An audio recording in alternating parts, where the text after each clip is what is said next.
Les tensions supposées ou désormais affirmées entre le président Diomaye Faye et son premier ministre Ousmane Sonko alimentent le débat politique. Il y a quelques jours, le chef de l'État sénégalais a mis fin aux fonctions d'Aïda Mbodj, proche de Sonko et jusque-là coordonnatrice de la coalition Diomaye président. Elle a été remplacée par Aminata Touré, ancienne première ministre sous l'ère Macky Sall.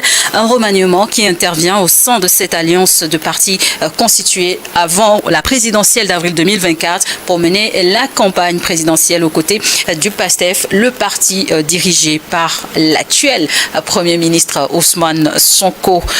Quelle est la situation au Sénégal? Que faut-il comprendre? Quelle analyse en faire? Je reçois pour en parler un homme politique togolais, Nyonta Vrouna. Bonsoir et bienvenue.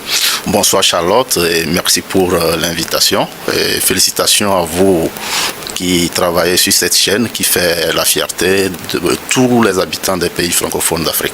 Mais surtout, merci à vous également qui acceptez nos invitations pour justement débattre avec nous sur l'actualité, surtout africaine. Et cet élément du Sénégal a également attiré votre attention.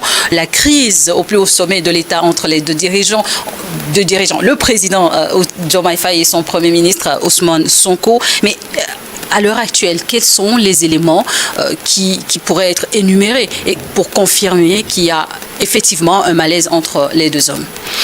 Oui, vous savez, le malaise a été révélé par des déclarations, notamment celle du Premier ministre Sonko. Et ces déclarations ont été suivies d'un grand meeting, une sorte de démonstration de force pour montrer en réalité qui est le leader. Et il convient de rappeler les faits. M. Diomaye Faye est arrivé au pouvoir à la suite d'une lutte sous le leadership du Premier ministre Ousmane Sonko. Et au cours de cette lutte, il a dû perdre son éligibilité. Et donc, dans un sacrifice républicain, il a accepté de positionner un autre cadre de son parti, qui est Diomaye Faye. Et donc, dans ce contexte, qui a fait l'autre? C'est Sonko qui a fait de Diomaye président de la République. Et quand on s'enferme dans le droit et la légalité, la collaboration devient difficile. Mais quand on observe, fonctionne selon la réalité politique, on peut arriver à équilibrer les forces pour mieux gouverner le pays, tout en respectant, bien entendu, les engagements pris devant le peuple. Parce que le projet porté par le PASTEF est un projet sous le leadership de M. Ousmane Sonko, et c'est lui qui porte le projet, et c'est pour cela d'ailleurs qu'il a accepté d'être Premier ministre à la merci d'un décret. Il aurait pu se retirer à l'Assemblée nationale, être président de l'Assemblée nationale, mais il est Premier ministre parce qu'il est porteur du projet qu'il a présenté au peuple sénégalais. En réalité, c'est Sonko qui était l'image votée lors des élections présidentielles, mais légalement, Diomaye a les attributions de président de la République. Il faut pouvoir trouver les équilibres pour faire fonctionner l'État. Mais est-ce juste, comme vous le disiez, de se poser la question qui a fait l'autre alors que tous ensemble sont des camarades militants d'un même parti politique? Mais il y a un leader. Et le leader, c'est Ousmane Sonko, c'est une réalité. Et on ne peut pas se défaire de cette réalité-là. C'est pour cela que je dis qu'il faut éviter de s'enfermer dans la légalité. Il faut éviter de s'enfermer dans les prescriptions du droit et tenir compte de la réalité politique du pays. Laisser Ousmane Sonko dérouler le programme du PASTEF, bien entendu, en collaboration avec celui qui l'a porté à la tête du pays. Mais aussi, il faut que Sonko sache, et je dis Sonko, Diomaye, le président Diomaye, sache qu'il doit offrir quelque chose en retour à Sonko. Ça, c'est légitime et c'est bien pour la démocratie sénégalaise. Ce que Diomaye doit offrir à Sonko, c'est ce qu'il a perdu pour que lui, Diomaye, soit président. Son éligibilité. Ça, c'est quelque chose qu'il faut mettre sur la table et le régler le plus rapidement possible pour ramener la sérénité entre les deux hommes. Mais sommes-nous face à de simples divergences de méthode de gouvernance ou de tempérament entre les deux hommes, ou s'agit-il selon vous d'une véritable lutte de leadership, voire d'un affrontement peut-être idéologique même au sein du PASTEF? Il y a les deux. Il y a l'affrontement idéologique qui est lié au projet que beaucoup de cadres de PASTEF ne voient pas réaliser, parce que le projet a aussi un fondement panafricaniste. Et les Sénégalais commencent par voir que le président Diomaye semble aller vers ceux qui ont combattu le PASTEF. Et là, ça pose un problème. Ça, c'est très important. L'autre élément, c'est la candidature de Sonko aux prochaines présidentielles. Mais quand Diomaye décide là où il ne doit pas, parce que Diomaye n'a pas décidé de la création de la coalition. C'est Sonko qui a décidé de la création de la coalition. Diomaye n'a pas dirigé une coalition. Il n'est même pas membre du bureau qui a piloté la coalition. La coalition l'a porté tout simplement comme candidat sous le leadership de Ousmane Sonko. Mais de quel droit nomme-t-il une nouvelle coordinatrice?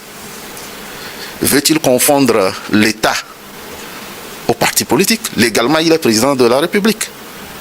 Mais légalement, il n'est pas président du PASTEF. Légalement, il n'est pas chef de la coalition.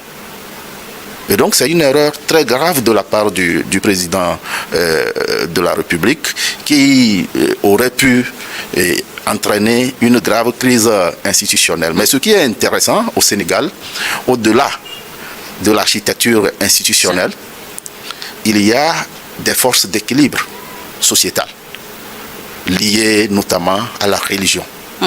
Il y a des cadres de concertation de coulisses qui permettent quand même d'agir sur la société et de régler les problèmes avant de se retrouver dans le cadre institutionnel. Je crois vraiment que ces personnes qui sont dans l'ombre des leaders sénégalais sont à l'œuvre pour amener les deux personnalités à ne pas gâcher ce qu'ils ont construit, à ne pas foutre en l'air à ne pas trahir la confiance du peuple. Voilà. Et selon vous, le rôle d'Ousmane Sonko comme leader du parti majoritaire est-il réellement compatible avec celui d'un dirigeant, d'un chef d'État? Ça, c'est une nouvelle expérience que nous vivons. C'est quelqu'un qui est le leader, le président du parti au pouvoir, qui n'est pas président de la République. Qui n'est pas président de la République. Vous voyez, ça c'est une nouvelle... C'est une situation, une configuration aussi particulière pour le Sénégal. C'est une école politique que les deux hommes doivent réussir à bâtir. Ils doivent réussir à bâtir cette relation pour donner un exemple.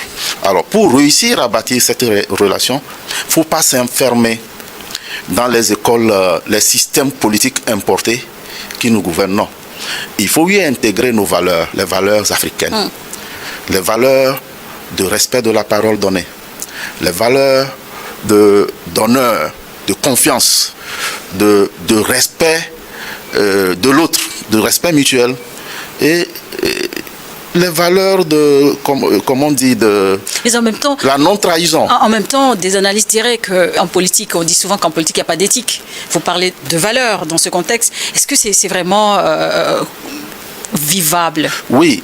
Mais pourquoi est-ce qu'on dit qu'en politique, il n'y a pas d'éthique?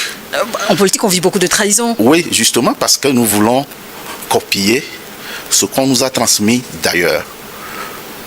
Et tant que nous allons copier ce qu'on nous a transmis d'ailleurs, nos sociétés ne seront pas stables.